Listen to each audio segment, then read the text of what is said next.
Everyone thought Jane was just a party girl, a successful event planner that handles top events for celebrities. But no, Jane had a darker agenda. Her purpose for collecting used condoms and what she did with them was pure evil. Watch to the end. Cynthia, have you noticed how Jane keeps changing cars and moving into new houses? Last week it was Black Mazda's. This week is a white Range Rover. Where is all this money coming from? Cynthia replied, Of course, I've noticed. Just 3 years ago, she was struggling to pay her rent. Now she's living like a queen in Asokoro. It doesn't add up, Ada. Something is definitely fishy, Cynthia said. Ada replied, Well, one thing I know is that nothing stays hidden forever. We shall soon find out. Once upon a time, there lived a woman called Jane. Jane was a stunning, charismatic woman in her late 20s, known for her flawless looks and extravagant lifestyle.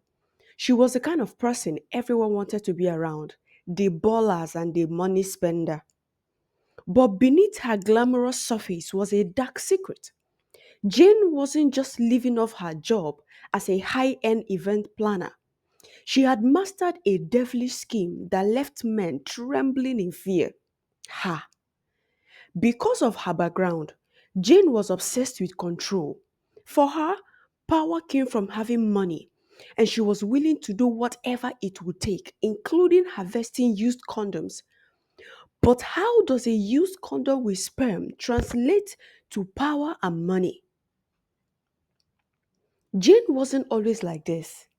Born in a modest home in Kuje, Abuja, she grew up as the first child of five in a struggling family. Her father, a mechanic, and her mother, a petty trader, worked tirelessly to make ends meet. Jane's ambition to escape poverty burned brighter than anything else.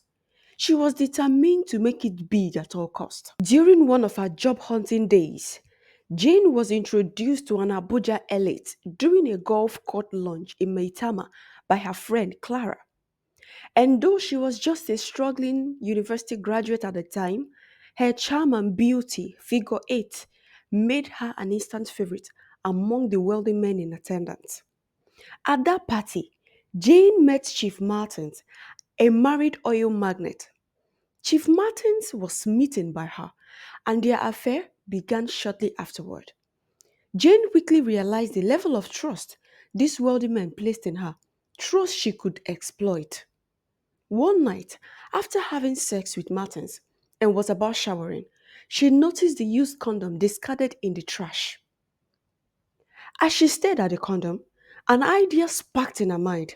She remembered hearing rumors of women that impregnating themselves with sperm of rich people and got money for child support. Hmm. But she didn't want to be pregnant to spoil her figure, so she had to think of other ways to exploit this opportunity. At first, she dismissed the thought, but the temptation of quick wealth became irresistible. It was that night that marked the beginning of Jane's devilish business. She carefully collected used condoms, wrapped it in tissue, and slipped it into her handbag, unknown to Chief Martin. Jane stored it in her freezer at home, unsure of what she would do next, but determined to turn it into an opportunity that will always spin money. Chief Martin became her first victim. She extracted the sperm from that condom and artificially impregnated her staff, Stella. How did she get a staff at that stage of her life? Stella was a young, desperate single mother Jane employed as a personal assistant and surrogate for her scam. Jane manipulated Stella into participating in her schemes using the sperm she collected. Jane will artificially inseminate Stella, promising to change her life when they start making money. The moment Stella was certified pregnant, she called Chief Martin and began the blackmail. Chief, please, I didn't call you for long talks. If you want the child aborted, send 10 million naira. If you want the baby, 100 million. Otherwise, your family and career will vanish into thin air. Out of panic and desperation, Chief Martins paid 10 million naira for the child to be aborted, and it was. Jane was beyond excited, seeing that her new business idea is a money spinner. Jane's luxury apartment looked like something out of a magazine. She only used imported furnitures, designers' curtain, cutleries, etc. Jane had enough room to house 100 people, but there is one room no one was allowed to enter. Her collection room, as she named it. Inside that room was shelves holding jars containing preservation agents. In these jars are used condoms. They were neatly labeled with names, dates, and details of her encounter. Every man Jane slept with had his sperm in one of those jars. For the men who refused to pay her, Jane went spiritual. She took her evil to a darker realm. Jane had a contact, an elderly spiritualist named Mama Ife, who specialized in dark rituals. Using the sperm she collected, Jane would create a spiritual access point to torment the men. Mama Ife, Jane said during one such meeting, handing over a small vial of sperm, I need him to suffer. He's refusing to pay me, playing smart and all knowing. Please do what you have to do. Mommy first smiled. My daughter, leave him to me. By the time I'm done with him, he will be crawling back to you, begging you to take his money. Don't worry yourself. Jane laughed and said, that is why I talk about you. One of her victims, a wealthy senator, began experiencing strange misfortune after refusing Jane's demand. His business crumbled, his wife fell ill, and he started having terrifying nightmares. He knew it was connected to Jane. He panicked. He eventually caved, sending Jane a hefty payment to stop the torment. As Jane could not keep up with sleeping with different men every day so as to get their sperm and use condoms, she started buying from hotels. Hey! Jane approached two hotel cleaners, Lydia and Chike. Guys, here is a deal. Every time you clean a room where one of these big shot clients have stayed, collect the used condoms.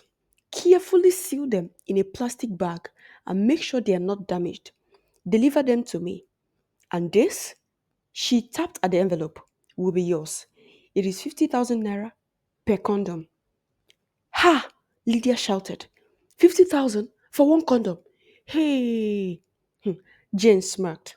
Oh, it even gets better. For an extra 50,000, you give me their personal details, like their names, phone number, maybe even few tidbits about their habit. I will handle the rest. Chike, the second cleaner, said, But but what are you going to do with all that? It sounds illegal. Jane, looking at her sternly, illegal? Let me remind you of something, Chike. I'm offering you a chance to make more money in 1 month than you've ever made in the last 6 years. Who cares what I do with it? Focus on your job. Collect, deliver, get paid. That's all. Lydia hesitated, but the allure of the money was too strong. She nodded slowly. Lydia said, how do we deliver them to you without anybody finding out? Jane grinned. Smart girl. There's a coffee shop down the street. Every Friday at 7 p.m., leave the package in a black tote bag under the last table near the window. I'll have someone pick it up. No questions asked. Chike was still uneasy. He said, and if we get caught? Jane said coldly, you won't. But if you do, let's just say it will be unfortunate for both of you if my name ever gets mentioned. The weight of her words hangs in the air. Lydia and Chike nodded, silently agreeing to the deal. Jane smiles again, her charm returning like a mask. See you all later. Bye. Jane recruited more hotel receptionists and IT staff to provide her with personal information about the guest, names, phone number, occupation, and even marital status. From other luxury hotels across Abuja, she did the same thing, promising them high payout for their silence and cooperation. With this data, Jane could craft personalized blackmail messages that struck fear into the heart of her target. She even established contact with drivers and security guards of these wealthy men, who would discreetly inform her about their boss's activities, where next they are going to lodge, so that she will station herself and collect used condoms. One day, while Jane was away on a work trip, Clara stopped by her house to drop off a package. Curiosity got the best of her. I mean, what's in this room that we've never entered? And she stumbled into the collection room. What she saw made her stomach churn. Rows upon rows of jars containing used condoms, each labeled meticulously. Clara immediately took pictures and left, shaken and horrified. Clara couldn't keep the secret to herself, thereby confiding in her cousin, a lawyer, David. They began to dig deeper into Jane's activities, hiring a private investigator to uncover the truth. What they found was jaw dropping. The turning point came when Clara and David couldn't keep the secret. They began to gather evidence against Jane. I don't know how to explain it, David, Clara said, showing him the pictures one more time. But this isn't just about blackmail. She's ruining lives. David nodded grimly. We will need more proof. Let's start by finding one of our victims willing to talk. David and Clara eventually found Stella, who had been silently suffering under Jane's control. Stella, the woman she impregnated with this man's sperm. So she practically turned Stella into a baby making machine and an abortionist. Tearfully, Stella agreed to testify against her. Stella said, her voice shaking, "She ruined my life just to get rich. Look at me, an abortionist. How did I get here?" Unfortunately for Jane, one of her targets, a wealthy senator, wasn't willing to be blackmailed and equally had spiritual backing. He hired someone to tail Jane, and soon her entire operation began to unravel. Soon enough, David and Clara and the senator's team started piecing the story together. One night, Jane's home was raided by the police. In a secret room, they found not only the jars, but also a detailed ledger of her blackmail victims and the amount she had received over the years, amounting to nearly $5 million. As Jane's trial began, another shocking revelation came to light. Jane wasn't working alone. Her ex boyfriend, a tech guru named Eric, had been helping her track and target wealthy men using dating apps. He created fake profiles, gathered intel, and even helped cover her tracks. When confronted, Eric denied everything, but Jane, desperate to save herself, threw him under the bus right away. "He's the mastermind," she cried. "I was just following his instructions," she said in court. The scandal rocked the city as more victims came forward, revealing the full extent of Jane's operation.